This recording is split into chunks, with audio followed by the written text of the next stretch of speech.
नमस्ते, Hindi my favourite में आप सभी का हार्दिक स्वागत है. प्राथमिक हिंदी වලින් අදත් අපි ඉගෙන ගන්න යන්නේ ලස්සන පුංචි කවියක්. අද ඉගෙන ගන්න යන ලස්සන පුංචි කවියේ නම තමයි මීටි බෝලි බෝලෝ. මිහිරි වචන කතා කරන්න. අද අපේ කවි පන්තියට යන්න කලින් බලන්න මම ලියනවා කවි. මේ වචනේ අදහස තමයි කවියා.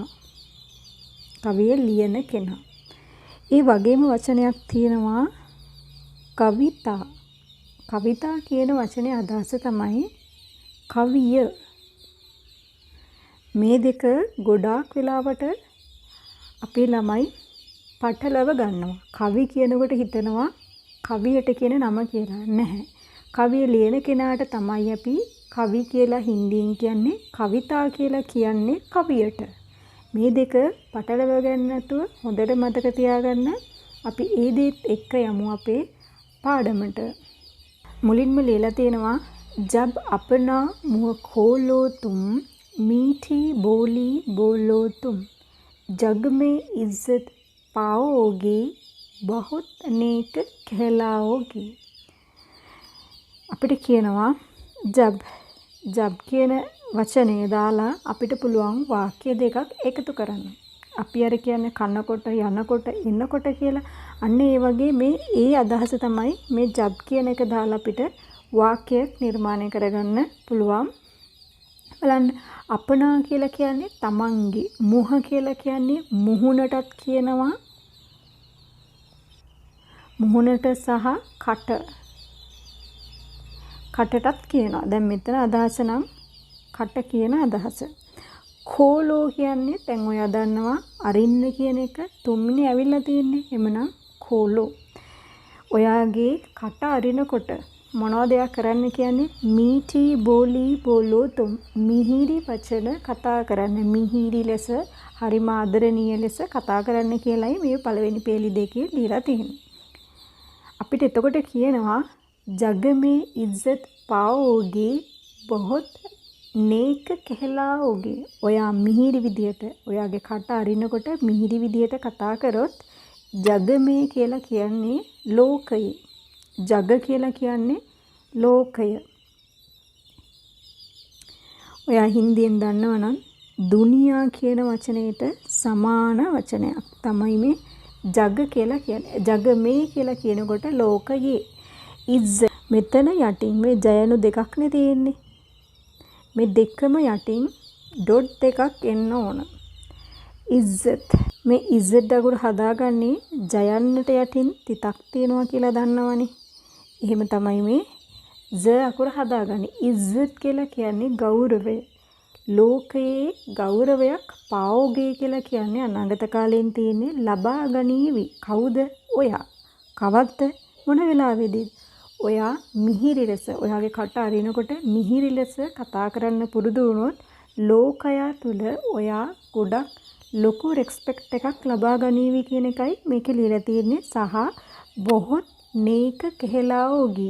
නේක කියලා කියන්නේ good කියන එක, හොඳ කියන එක. සහ ඒ වගේම ඉස්සත් එකක් ඔයා ගෞරවයක් ලබා ගන්න ගමන් ඔයාට මිනිස්සු කියාවි හොඳයි කියලා නේ. හොඳ අහන්න ලැබේවි කියලා තමයි මේ කවියේ ලියලා තියෙන්නේ. අදහස පැහැදිලිනේ. ඔයා කට අරිනකොට මිහිරි ලෙස කතා කරන්න කියලා තියෙනවා. එවිට අපිට පුළුවන් ලෝකයේ මිනිසුන්ගේ ඉజ్జත්, ඒ කියන්නේ ගෞරවයට පාත්‍ර වෙන්න හැකියාව ලැබෙනවා. සහ මිනිස්සු ඔයාට ගොඩක් හොඳ කියාවි කියලා කියනවා. හොඳයි, අපි යමු අපේ ඊළඟ කොටසට බලන්න. कोयल मीठा गाती है सबका जी ललचाती है तोता सबको भाता है मीठा मीठा गाता है. මේ කොයල් කියලා කියන්නේ කොහාට. කොහාගේ කටහඬ මිහිරි කියලා කියනවානේ. මීටා ගාති है. හින්දි භාෂාවේදී ගොඩාක් වෙලාවට කුරුල්ලෝ ස්ත්‍රීලිංග වචනයක් විදිහටයි පිළිගන්නේ. ගොඩක් වෙලාවට බලන්න කොයල් කියලා කියන්නේ මෙතන ගාති කියන එකෙන් ඉවර වෙන නිසා කෝයල් ඒ කියන්නේ කොහා කියන වචනේ ස්ත්‍රීලිංග වචනයක් විදිහටයි අරගෙන තියෙන්නේ. ගාතිහේ. කොහා මිහිරි ලෙස ගායනා කරනවා සබකා ජී ලලචාතිහේ. ජී කියලා කියන්නේ හදවතට කියන තවත් වචනයක්. හරිද? සිත. හැමෝගෙම සිත ලලචාතිහේ කියලා කියන්නේ මෙතන අදහසට අනුව නම් වශී කරගන්නවා කියන අදහසයි තියෙන්නේ. වශී කරගන්නවා කියන අදහස. ලලචානා කියන වචනේ ලලචානා කියන ක්‍රියාපදයේ ගත්තොත් අදහස් කිහිපයක් තියෙනවා. කෑදර වෙනවා, ආසා වෙනවා කියන අදහස. එතකොට හැමෝගෙම හදවත ආසා කරව ගන්නවා. එහෙම නැත්නම් වශී කරගන්නවා කියලයි මේ පද දෙකේ දීලා තියෙන්නේ. කෝයල් කොහා මිහිරි ලෙස ගායනා කරනවා. ඒ වගේම හැමෝගෙම හිත වශී කරගන්නවා කියලා දීලා තියෙනවා. තෝතා සබ්කෝ භාතා හේ මීටා මීටා ගාතා හේ. දැන් තෝතා කියලා කියන්නේ කුරුල්ලෙක්ම තමයි. ඔයා දන්නවනේ ගිරවා. මේ ගිරවට හින්දියෙන් කියන වචනේ තමයි තෝතා.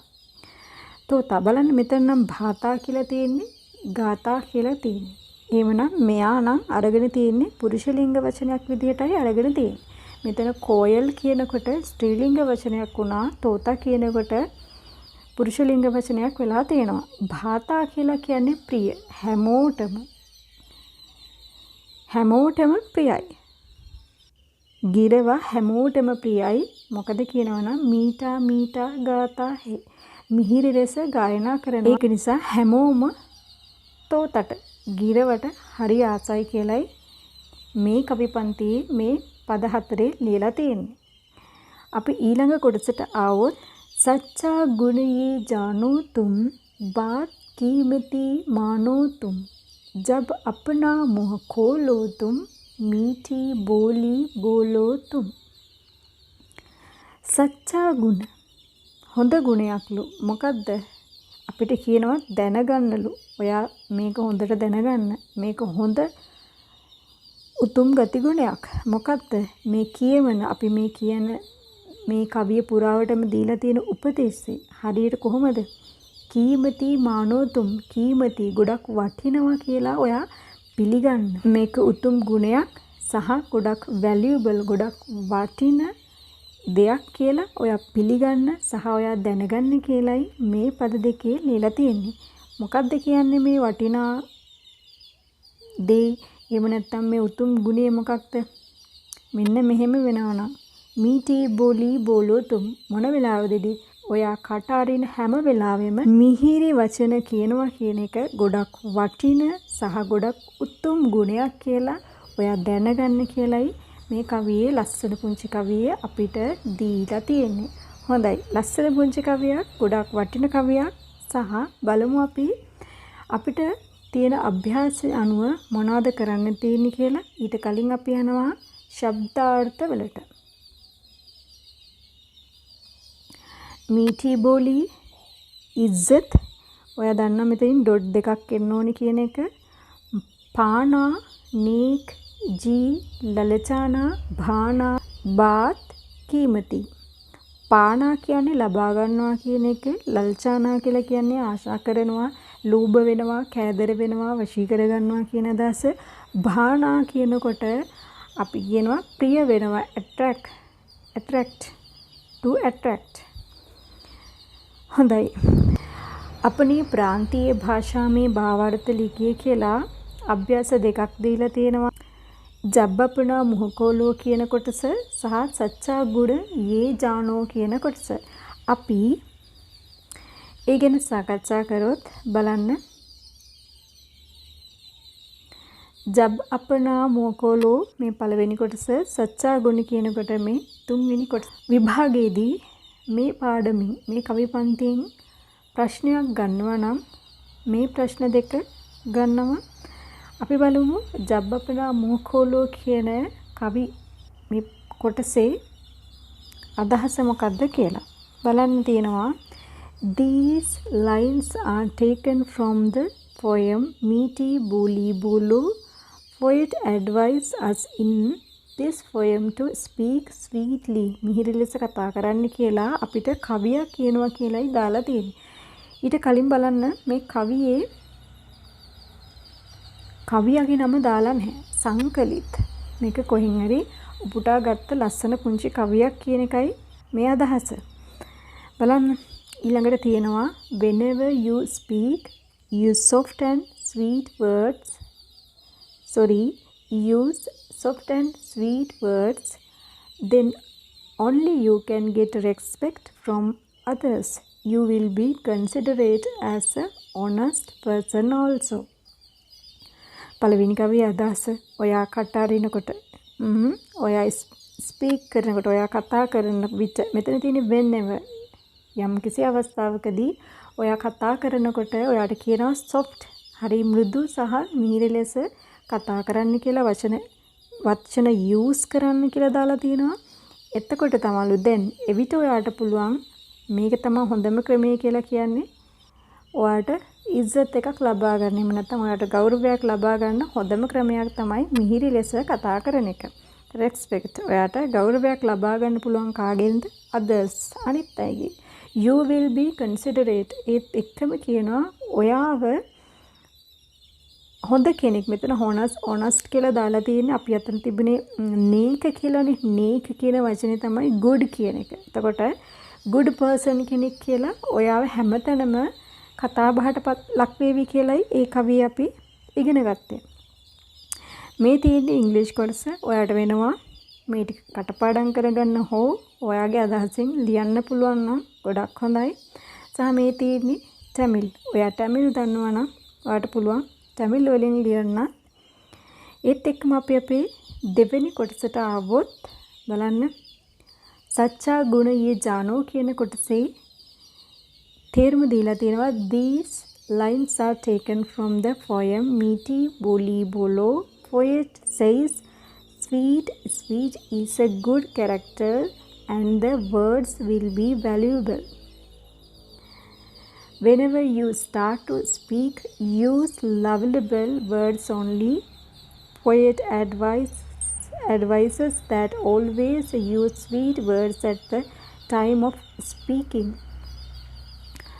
මේකෙත් කවියගේ නම දන්නේ නැති හින්දා කවිය කියනවා කියලා තමයි මෙතන දාලා තියෙන්නේ. කලින් අපි ඉගෙන ගත්ත වන්දනා කියන පාඩමේ එහෙමත් නැත්නම් ජණ්ඩා ඌජා රහේ හමාරා කියන පාඩමේ කවියගේ නම දීලා තිබුණා. මෙතන කවියගේ නම දීලා නැහැ.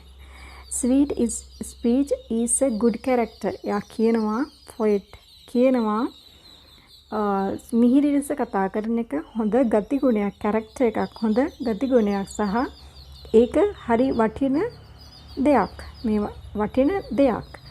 ඔයා කතා කරන හැම වෙලාවෙකදීම කියනවා use කරන්නලු අපිට පාවිච්චි කරන්න lovable words only. මිහිරි වචන පමණක් කියලායි මෙතන අපිට දීලා තියෙන්නේ. අපිට ඇඩ්වයිස් එකක් දෙන්නේ මේ poet කවියා හැමදාම ස්පීකින් කතා කරන හැම වෙලාවෙදිම මිහිරි වචන කතා කරන්න කියලා. ලස්සන කවියක් පොඩි ළමයිගේ කවියක් වුණාට අපිටත් හරි වැදගත් කවියක්. හොඳයි. මම විශ්වාස කරනවා මේ කවියත් ඔයා රස විඳලා කියලා. එහෙමනම් අපි हम वेमु ईलंग पाठमेदी प्राथमिक हिंदी एग्ज़ाम के लिए आप लोग तैयार करते जाइए। नमस्ते।